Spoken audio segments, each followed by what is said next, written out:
እግዚአብሔር ይመስገን። የእግዚአብሔር ቃል ሲናገር እስራኤላውያን አንድ ቀን እግዚአብሔር እንዲህ አለ፣ መልካሚቱ ምድር በገባችሁትና በጠጣችሁት ጊዜ ከግብጽ ከባርነት ያወጣችሁን እግዚአብሔርን አስቡ ይላል።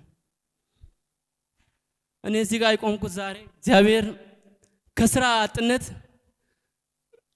አንስቶ ዛሬ ከሰው ቅጥርነት ወደ ራሴ ስራ ላደረገው እግዚአብሔርን ለማመስገን ነው የመጣሁት።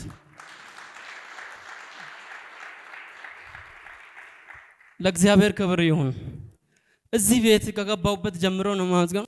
አሁን እግዚአብሔር ከራሴ ስራ ሳይሆን መጀመሪያ እዚህ ቤተክርስቲያን ከመጣሁበት ቀን ጀምሮ እግዚአብሔር ያደረገልኝ ነው ጭምር ነው የምመሰክረው። 2007 ላይ የመጀመሪያው እሁድ የመጀመሪያው ሳምንት እሁድ ቀን እዚህ ቤተክርስቲያን መጣሁ።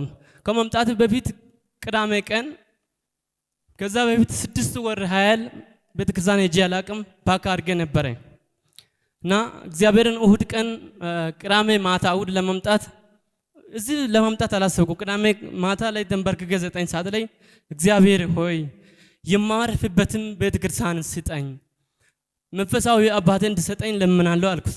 ሌሊት እንደዛ ብዬ 9 ሰዓት ተነስቼ ጸልዬ ተኛሁት እና ጠዋት ላይ ደሬጋ ደወልኩት። ቤተክርስቲያን የት ነው ማሄድ አስባል አልኩት። ሮቤል ጋር እንሂድ፣ ነቢዩ ጋር እንሂድ፣ ዛሬ አላቸው ቸርች አለ። መጣሁት። ምንም እንትን አላልኩም። መጣሁና እዛ አካባቢ ቁጭ አልኩ። በዛኛው ቸርች ያለን ቁጭ አልኩት። ከዛ ከኛ ጋር ማገልገል የፈለጋችሁት ተነሱ፣ አብሮ ማገልገል የፈለጋችሁት አለ። ልቤ ቋ አደረገኝ። በር እንደሚያንኳኳ ቋ አደረገኝ። ብድግ ብዬ ተነሳሁ። ከኔ ጋር እሱም ተነስተው እዚህ ካንተ ጋር ማገልገል እንፈልጋለን አለ። አገልግሎት የትን ቸርች አልተያዘንም፣ ማገልገል እዚህ እንፈልጋለን አለ። የእግዚአብሔር ሰው በሳምንት እሁድ ትምህርት አለ፣ ከኛ ጋር ማገልገል ትችላላችሁ አለ። እሺ ብሎ ጸለየልን። ከዛ ቀን በኋላ በሳምንቱ መጣሁት። ስመጣ ስራ አልያዝኩም። ከዛ በኋላ የእግዚአብሔር ሰው ጸለየልኝ። ከጸለየልኝ በኋላ መጨረሻ አካባቢ ላይ ፕሮግራሙ እንዳለቀ 200 ብር ነበርኩና መባረክ የምፈልጋቸው አለና ኪሴ ውስጥ 200 ብር ነበረች እና መባረክ የምፈልጋችሁ ልባርካችሁ ዘርዝሩ አለ። 200 ብር እንደዚህ አውጥቼ ኪሴ ውስጥ ሌላ ሳንቲም ምንም አልነበረም። እሱና ለኔ ታክሲ የሚከፍልበት እንኳን የለኝ እና እዚህ ውስጥ አረኩት ማለት ነው። እቺ እግዚአብሔር የዛ ቀን የሰራቸው ማለት ዛሬ ያደርጋታለሁ። እዚህ ውስጥ አረኩት። በዛች በነጋታው ሰኞ ዕለት ስራ በፊት ያባረሩኝ ሰዎች ለምነው ጠሩ። ለምነው ተጠሩት ለታክሲ እንኳን መክፈል ያቃተኝ ሰውዬ በሚቀጥለው ሳምንት 10 ሺህ ነው የመጣሁት። 2007 ላይ እግዚአብሔር ባርኮኝ በገንዘብ ብቻ አይደለም ልቤን ማሳርፎኛል። በልብን ተባርከው ሁሉም ነገር መንፈስም ተባርኳል። ከዛ በኋላ 2018 ላይ ደግሞ የሆነልኝ ነገር የሰው ስራ እየሰራው ነበርና እግዚአብሔር የራሴ እንድሰጠኝ ያልኩ ነበርና የራሴ መጀመር ፈልጋለሁ ብዬ ለፕሮፌት ነገርኩ። እግዚአብሔር ያደርጋል አለ። እግዚአብሔር ያሳካል አይዞህ አለ። ከዛ ጀመርኩ ለራሴ ለመክፈት ጀምሬ ለፕሮፌት እንድጸልይልኝ አልኩት። ለመጸለይ ከነገርኩ በኋላ ደግሞ የሆነ ቤት ለመከራየት የጀመርኩት ቤት በጣም ማታገለን እና የመጣው ለሱ ነገርኩት። እግዚአብሔር ያሳካል፣ በዚህ ወር እግዚአብሔር ይሄን ይከፍታል ያሳካላል አለ። ከዛ 2005 ጀምሮ እስከ 7 ዓመት ግብር አልከፈላችሁምና እኔ የተከራየሁበት ቤት ማለት አልከፈላችሁምና ተብሎ ታሸገ። ካልከፈላችሁት መስራት አትችሉም ተባለ። ለነብዩ ጸለይኩት፣ ነገርኩት፣ ጸለየልኝ። እኔም እየጸለይኩ ነበር። እግዚአብሔር ደግሞ ለኔ ስለኝ ሰዎቹን ነፃ አስለቀቃቸው። በነፃ ተባሉ። የ7 ዓመት ግብር ነፃ ተባሉ። ተከራዩት። አሁን እግዚአብሔር ከቅጥርነት ወደ ራሴ ስራ አሻግሮኛልና እግዚአብሔር ይመስገን። እና እኔ ማለት የምፈልገው ነገር የእግዚአብሔር ቃል ሲናገር እንዲህ ይላል፣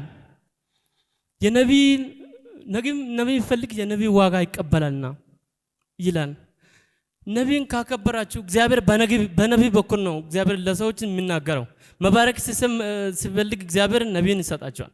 ነቢይን የሚቀበል የነቢይ ዋጋን ይቀበላል።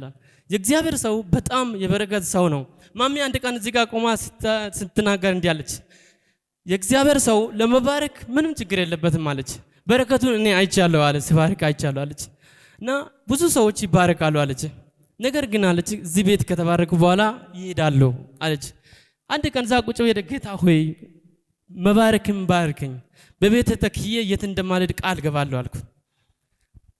የመንፈሳዊ አባቴ አድርጌ እሱን ሾም ያለ እዚህ ያደረሰኝ እሱ ነው። እግዚአብሔር ግብፃውያን ነፃ ለማውጣት ሙሴን ነበር የላከው።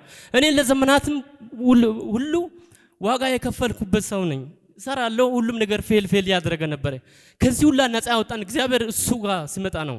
ከዛ ባርነት እኔ ነፃ አውጥቶኝ ከዛው ባርነት ወደ ራሴ ያደረገኝ እሱ ነውና እግዚአብሔርን እሱን ስለሰጠን ስሙ ይባረክ።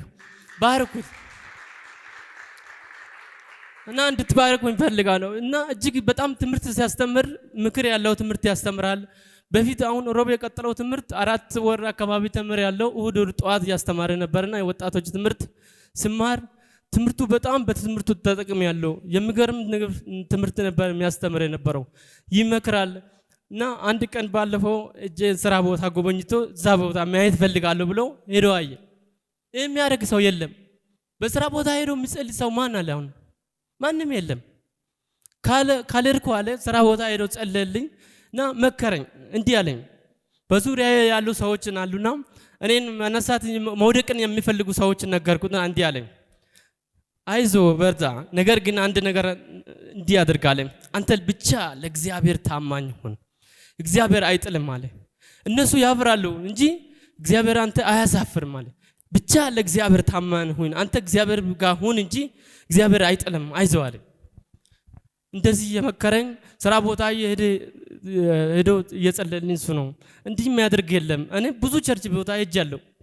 እንኳን ቤት ሄዶ ለመጸለይ ቀርቶ ቤት ድረስ ሄዶ ጸልዮን ለመጸለይ ቀርቶ ቸርች ሄደ እንኳን ለመጸለይ እንኳን በጣም ለምነን ነው። አሁን በአሁኑ ጊዜ አስቸጋሪ በአሁኑ ጊዜ የእግዚአብሔር ሰው ቤት ሄዶ ጸልዮአል። ስራ ቦታ ድረስ ሄዶ የሚጸልይ ሰው የመንፈሳዊ አባት ከየት ይገኛል? እንደዚህ እግዚአብሔር ነው እንደዚህ የሚያደርገው። ክብር ለእግዚአብሔር ይሁን።